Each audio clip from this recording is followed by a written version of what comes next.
Assalamualaikum, hello everyone, hope you all are doing well. Welcome to my new vlog। तो जी चले करते हैं आज के व्लॉग का आगाज़। यहाँ पे मैं सुबह सुबह बना रही हूँ फ्रेश रोटियाँ। हम करेंगे ब्रेकफास्ट, जो कि आज है संडे, तो आज हमें कहीं जाना है। वैसे ना मैं ये वीडियो ना मैंने बहुत पहले शूट किया था, लगभग एक हफ़्ता हो गया है इससे। तो अब मैं ये शूट कर रही हूँ, सॉरी अपलोड कर रही हूँ, क्योंकि मुझे तब से टाइम नहीं मिला, बहुत ज़्यादा बिजी थी मैं। तो यहाँ पे बन रही है अच्छा जी, ब्रेकफास्ट करके ना हम निकले हैं अपनी मंजिल की तरफ। हमें कहाँ जाना है ये मैं आपको बता दूँगी। हमें जाना है मेरी मासी के घर, जो कि शालीमार में रहती है। एक्चुअली जो 10th का रिज़ल्ट था, तो मेरी कज़न सिस्टर जो है मास्टर बिन, तो वो 10th में थी, तो हमें जाना है अब मुबारक कॉन्ग्रेचुलेट करने के लिए उसे। तो आज हमने सोचा कि आज संडे है, आज पूरा दिन जो है हम वहीं पे स्पेंड करेंगे। तो यहाँ पे ना हम पहुँच चुके हैं श्रीनगर। पहले हम लेंगे कुछ फ्रूट्स, केक वगैरह, जो भी स्वीट्स वगैरह लेने होंगे वो हम श्रीनगर में ही उठा लेंगे। फिर वहीं से चलते हैं अपनी मंजिल की ओर। अच्छा जी, वीडियो ना पूरा एंड तक देखिएगा, क्योंकि वीडियो में काफ़ी ज़्यादा मज़ा आने वाला है। हम आपको साथ साथ में डल लेक के नज़ारे भी करवाएंगे और हाउस बोट का राइड सब कुछ दिखा देंगे इस वाले व्लॉग में। वीडियो पूरा एंड तक देखिएगा। अच्छा जी, यहाँ पे हम रुक गए हैं जान बेकर्स के पास, जो कि आप देख रहे हो। हम यहाँ पे कुछ लेंगे स्वीट्स वगैरह, तो फिर आपको डल लेक के नज़ारे दिखाते जाएंगे। अच्छा जी, यहाँ पे ना सौद मुझे बहुत ज़्यादा तंग कर रहा था कि बाबा के पास जाना है, बाबा के पास जाना है। तो मैंने उनको फ़ोन किया, आप सौद को भी ले जाओ। लेकिन यहाँ पे मुझे नज़र पड़ी डल गेट में वो वाले जो पटरी लगा के है, ये देखिए जूम कर रही हूँ मैं। यहाँ पे कुछ बास्केट्स थी, तो मैं सोच रही थी कि मैं एक दो बास्केट ले लूँगी ईद के लिए, एज़ जो है कुर्बानी ईद आने वाली है। तो फिर हस्बैंड ने बोला नहीं ये छोटी है, हम विशाल मार्ट से बड़ी वाली लेकर आएंगे, आप रहने ही दो। तो फिर से मेरा मूड ख़राब हो गया, क्योंकि जब भी किचन का सामान हमें लेना होता है तो मेरे हस्बैंड हमेशा से मना कर देते हैं। खैर कोई नहीं।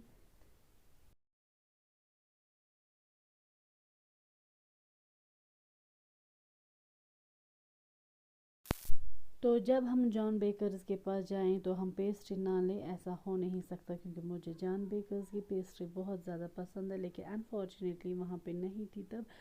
फिर हस्बैंड ने ना बर्गर लाया था बच्चों के लिए, एक बच्चों के लिए और एक हम दोनों के लिए। तो यहाँ पे हम जो है अपना बर्गर एंजॉय कर रहे हैं, और ये खाते खाते जाएंगे हम डल लेक की तरफ।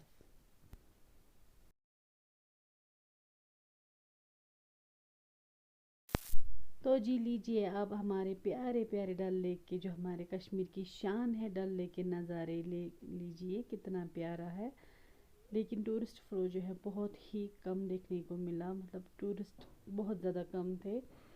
तो क्या कर सकते हैं, लेकिन अब आप उसको इग्नोर करिए और डल लेक के नज़ारे लीजिए।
तो जी बस पहुंच चुके हैं हम अपनी मंजिल की तरफ। यहाँ पे हम गाड़ी जो है बाहर पार्क करेंगे क्योंकि उनको कुछ कंस्ट्रक्शन चल रहा है तो अंदर नहीं ले जा सकते हैं गाड़ी।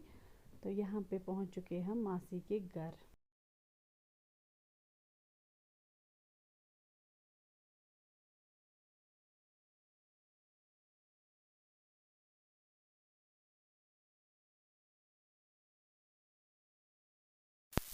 यहाँ पे इनको कंस्ट्रक्शन का काम चल रहा है तो यहाँ पे ना कुछ धीरे धीरे चलना पड़ रहा है क्योंकि ईंट वगैरह रेत पत्थर थी सब ऐसे ही फैला हुआ था तो आराम आराम से चलना पड़ रहा है।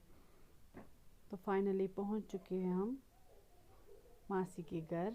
यहाँ पे ग्रीट वगैरह हो रहा है मासी के साथ। तो यहाँ पे मेरी जो दूसरी कज़न है वो बीमार है, वो बिस्तर में ही थी, यू कैन सी दैट।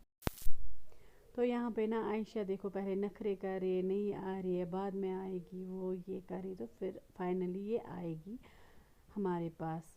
जो मेरे पुराने सब्सक्राइबर हैं उनको पता है कि जो मेरी मासी का घर है वो आयशा का नानी हाल भी है।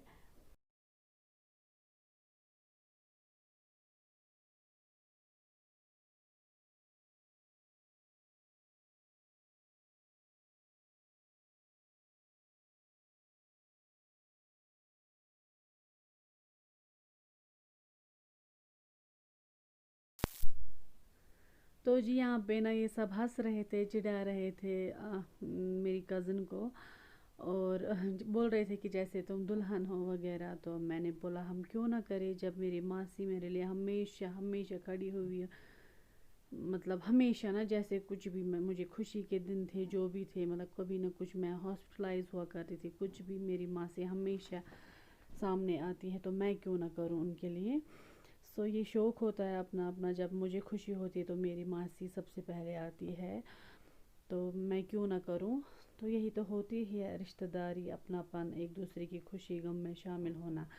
तो यहाँ पे हमने चाय वगैरह पी ली है, अब हम बातें कर रहे हैं। यहाँ पे आयशा बोल रही कि मैं दीदी को मेकअप करूँगी।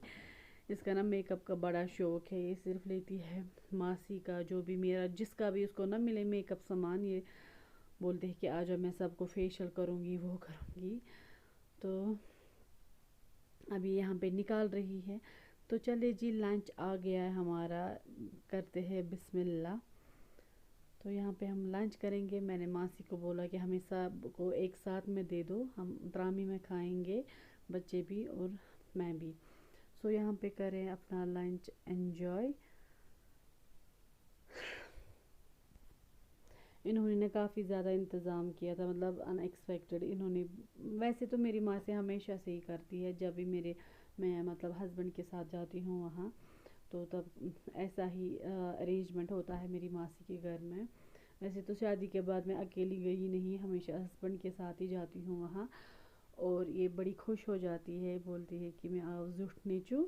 तो ये खुशी खुशी से जो है ये अरेंजमेंट करती है हमारे लिए। तो सब खुश थे और लंच हमने कर लिया। लेकिन फिर जो ही हमने लंच ख़त्म कर लिया उसके बाद एक आ गई एक बैड न्यूज़। अभी हमें पता नहीं था क्या थी बैड न्यूज़, लेकिन खाला ने हमें पहले लंच करने अच्छे से दे दिया, बाद में एक बैड न्यूज़ आ गई जो कि बिस्तर में है मेरी तो यहाँ पे फिर हम हॉस्पिटल के लिए कर रहे हैं डिनर पैक, क्योंकि फिर मैंने शूट नहीं किया ओबियसली। बहुत ज़्यादा मूड ख़राब हुआ था, टेंशन माहौल हुआ था हमारा। यहाँ पे ब्लैंकेट्स वगैरह सारा सामान हॉस्पिटल के लिए पैक कर रहे हैं हम, क्योंकि फिर एक ना बहुत बड़ा इंसिडेंट हुआ। सो जिस वजह से हमें फिर निकलना पड़ा। ये सामान आज ये ना सॉरी डिनर हमने ले लिया वहाँ, क्योंकि खाला और मेरी जो भाभी है वो पहले ही गए थे हॉस्पिटल। फिर उसके बाद हमने उनके लिए डिनर वगैरह ले लिया। तो फिर हम बहुत ही मतलब बहुत ज़्यादा मूड ख़राब हो रहा था हमारा, हुआ था। फिर हम चले थे घर, तो बहुत ही ज़्यादा उदास हो के हम घर चले थे। हमने ना सोचा था कि हम वहाँ से जब आएंगे वहाँ जाएंगे, वो कुछ पार्क फेमस है वहाँ पे, वहाँ जाएंगे, फ़िशिंग करेंगे, डल लेक के पास पिक्स वगैरह लेंगे बच्चों के साथ। लेकिन जैसा सोचा था वैसा कुछ भी नहीं हुआ, उल्टा अपोजिट हुआ। तो यहाँ पे अब हम जा रहे हैं हॉस्पिटल, पहले जाएंगे हॉस्पिटल।